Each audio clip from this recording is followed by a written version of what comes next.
Ya, assalamualaikum warahmatullahi wabarakatuh. Bersama saya Muhammad Islah di channel Tukang Suntik. Ya, tidak bosan-bosannya teman-teman bertemu dengan saya ya, belajar bersama, sharing bersama ya tentang praktikum laboratorium, masalah di laboratorium dan sebagainya ya.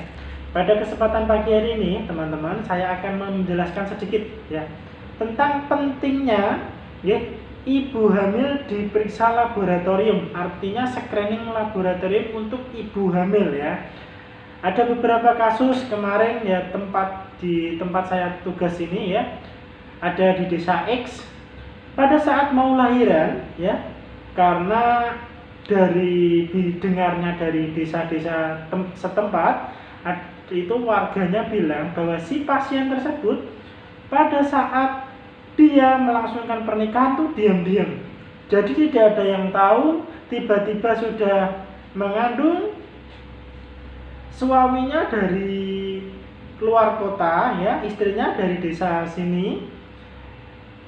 Dia periksa di bidan setempat, tepatnya di kantor sini, Puskesmas Karangtengah. Dia mengaku ada gatal-gatal di daerah V ya, yang jauh V, atau istilahnya biar jelas semua ya, ini tidak saru ya, itu daerah alat kelamin ya, ini perempuan. Jadi muncul bentol-bentol merah, berwarna merah, sama kayak ada nanahnya kecil-kecil, bentol-bentol. Kemarin bidan desa berkoordinasi dengan saya, tanya, "Mas, ini kok ada bentol-bentolnya gini ya, Mas?" "Oh, ini dulu nikahnya di mana, Mbak?" Saya tanya gitu, karena di puskesmas sini ya, sebelum pelaksanaan pernikahan itu di screening dulu, ada tes praanalitiknya. Lah, dulu saya sudah tanya-tanya bidan desanya, ternyata si pasien ini tidak melakukan screening di puskesmas pada saat melangsungkan pernikahan, artinya sebelum pernikahan ya. Jadi tidak melangsungkan pranikah, artinya tidak melakukan screening di puskesmas. Si pasien tersebut tahu-tahu suaminya itu orang luar kota ya, tidak tahu kerjanya apa dan sebagainya. Posisi istri hamil 7 mau 8 bulan ya. Pada sore hari si ibu itu mengalami pendarahan hebat, mengalami istilahnya udah kontraksi si jagang bayi, karena belum waktunya. Dilarikan ke bidan desa tadi di tempat desanya ya. Bidan desa belum tahu kondisi pasien karena belum pernah periksa, nggak pernah periksa ke dokter dan periksa ke bidan dari mana, nggak pernah. Dia hanya nggak bawa buku kuning juga, jadi si bu bidan bingung. Ini nggak tahu riwayatnya kayak gimana, tiba-tiba sudah pembukaan mau lahiran. Bidan desa mau nggak mau harus menolong ya. Ini kasus teman-teman ya. Jadi untuk para nakes, para bidan desa harus tahu ya.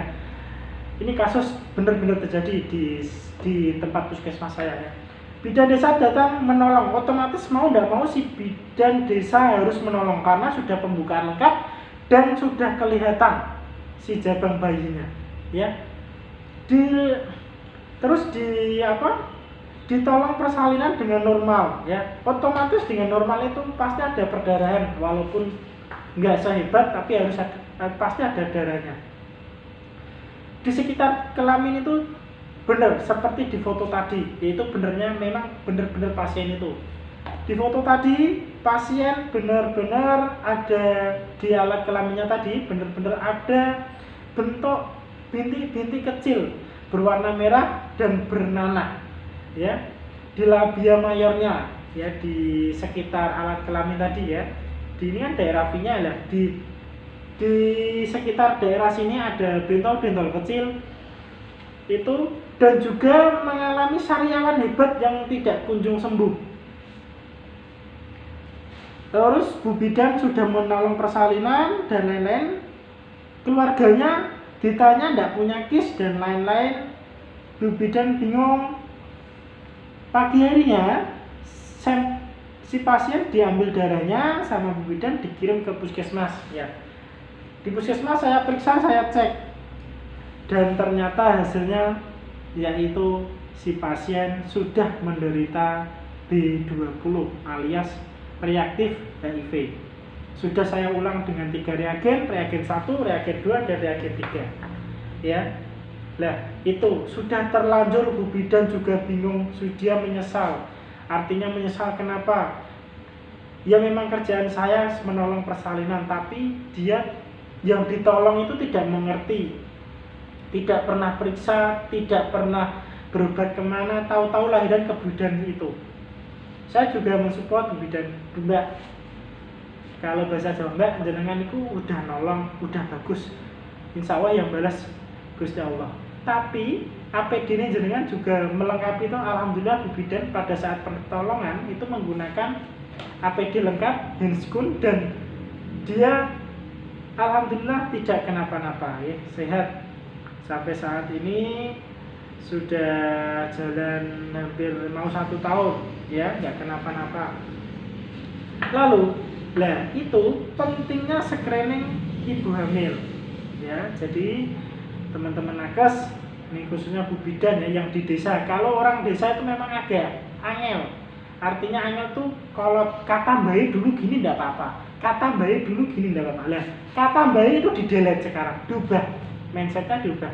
Saya hamil harus periksa, saya hamil harus tahu kondisi bayinya kenapa, dan lain sebagainya. Gitu ya. Nah, bapak juga harus tahu, istrinya harus dikasih tahu ya.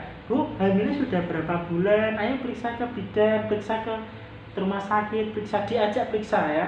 Nanti pas pada saat di rumah sakit itu pasti ditanya, sudah pernah cek triple eliminasi belum? Sudah pernah cek screening laboratorium belum? Pasti ditanya. Usianya berapa bulan? Ada keluhan atau enggak? Itu pasti ditanya ya.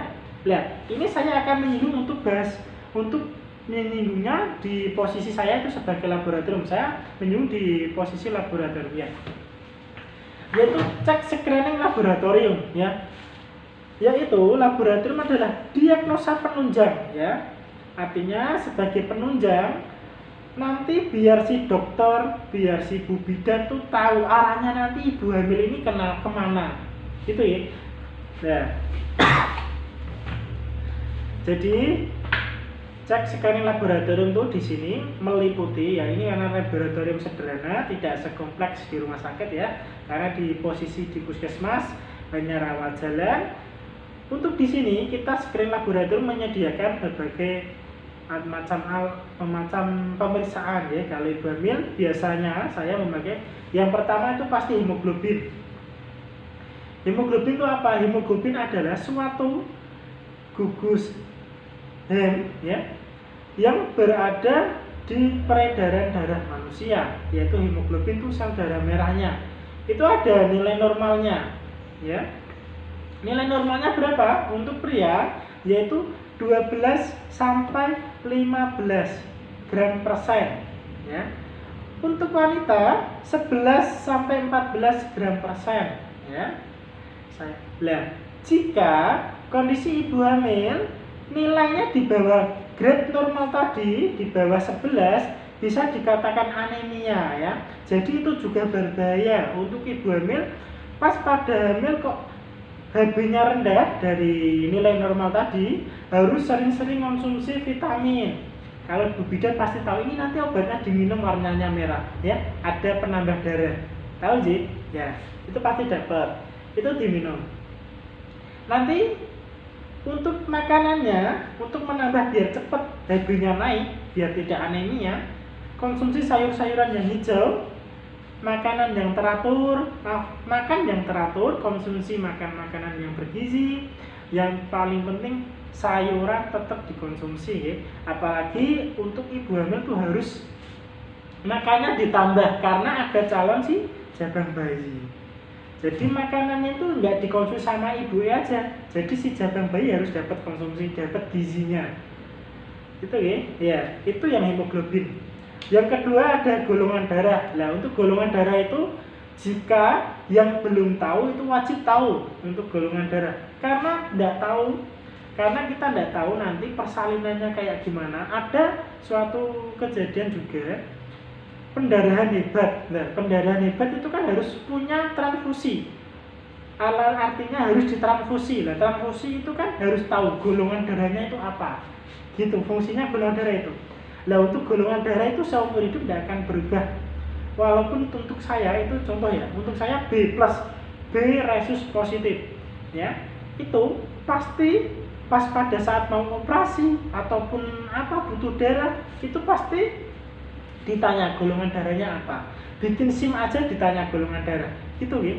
Lah untuk golongan darah kalau si Ibu Mil sudah tahu, tidak usah saya periksa, yang penting sudah ada tahu dan ada buktinya kertas golongan darah kayak gini ya, ini buktinya ya, atau lembaran formatnya masing-masing, ada lembaran kayak print-printan dan lain sebagainya, tulis tangan, yang penting ada buktinya ya.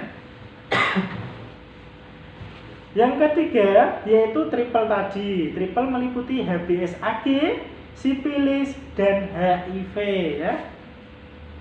Untuk HBsAg nanti diperiksa sama seperti pengambilan HIV dan sipilis itu sama, jadi pengambilannya hanya 1 kali dan darahnya itu bisa diperiksa untuk 3 parameter tadi, yaitu meliputi 1 HBsAg, yang kedua sipilis, yang ketiga HIV ya. Nanti darah diperiksa, diambil pengambilan seperti prosedur yang sudah dilakukan. Nanti kita masukkan di dalam tabung, kita periksa, dipakai alatnya, ada alatnya sendiri ya. Nanti lain waktu saya tayangkan untuk pemeriksaan HBsAg, sipilis ya, karena HIV sudah kemarin. Itu ya. Nah, misal di HBsAg ditemukan si pasien ibu ini positif HBsAg, itu kalau orang Jawa istilahnya kemuning. Tahu nih penyakit kemuning sing tiba-tiba matanya itu kuning.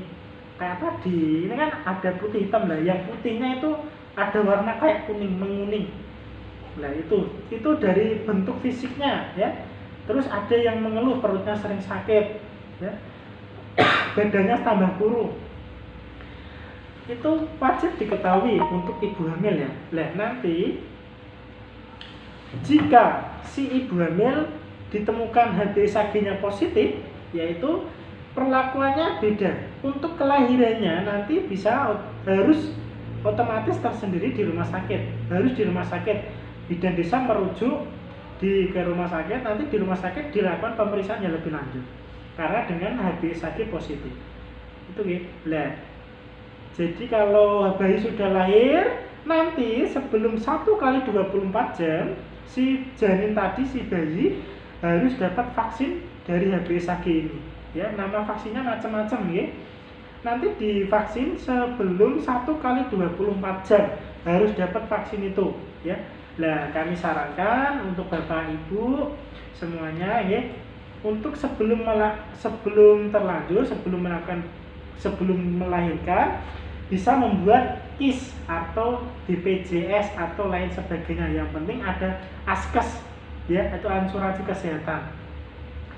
Karena kalau dengan asuransi kesehatan itu insya Allah biayanya lebih ringan ya, juga itu berdampak lanjut. Ya, jadi dengan periksa dimanapun kalau punya ASKES bisa disodorkan. Ya. Oke, cukup segitu yang bisa saya sampaikan. Istilahnya untuk ibu hamil tetap melakukan screening laboratorium, yaitu biasanya di usia 4 bulan sampai 4 bulan, di usia 4 bulanan ya. Nanti dicek ada triple eliminasi, golongan darah dan lain-lain. HB tadi ya. Nanti dicek hasilnya seperti apa. Sekali mohon ya, semoga tetap hasilnya bagus-bagus semua ya untuk ibu hamil, tambah sehat ya, karena si jabang bayi yang dinanti-nantikan akan dikabulkan, artinya akan dilahirkan ya. Calon buah hati tidak semua orang ya yang mengharap calon buah hati itu semuanya ya. Ya tetap hati-hati untuk ibu hamil. Pesan saya, istirahat yang teratur, makan makanan yang bergizi, gitu ya, kalau lah stres. Cukup itu yang bisa saya sampaikan. Kalau ada yang kurang jelas nanti bisa ditanyakan di kolom komentar ya. Saya akhiri, billahi taufiq wal hidayah. Assalamualaikum warahmatullahi wabarakatuh. Salam sehat.